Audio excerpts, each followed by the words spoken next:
Day pinalampas ni Nanay Maria Teresita kang Legazpi City na personal na mailing ang relic ni Saint Teresa of the Child of Jesus na nagsungko sa headquarters kang Coast Guard District Bicol sa Rawis, Legazpi City kasubong aga. Istorya ni Nanay Maria Teresita, ulikan sa iyang hirarom na pagtubod, isinusog niya man sa patron ang pangarangkan sa iyang aki na ipinangaran man sa iya kan sa iyang magurang.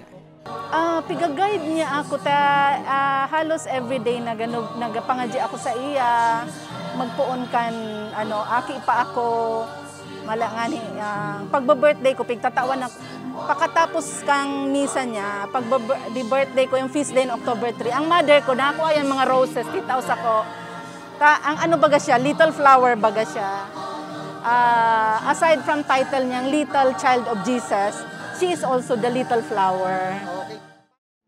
Gikan panglibma ng Camarines Sur ang relic, asiniatod sa isla kang Catanduanes. Sigun kay Lieutenant Commander Eman Abila, ininguha talaga ninda na maiapit man ang patron sa saindang istasyon.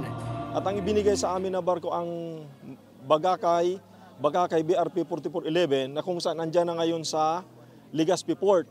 So ngayon dahil napagbigyan ang pagbisitang ito ni relic ni Saint Teresa sa Catanduanes sa pamamagitan ng pagtawid nito sa barko ng Coast Guard, ni-request ng aming district commander na kung pwede, idaan muna dito sa loob mismo ng kampo ng district.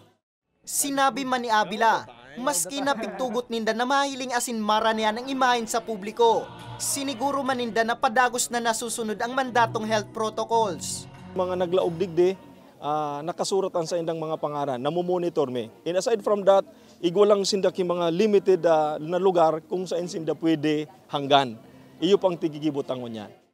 Tulong aldaw man na matinir sa Diocese kang Catanduanes ang imahen, asin nakatalaan na ibiyahe pasiring sa Sursogon. Para sa mga baretang tatak Bicol, Nomer Corporal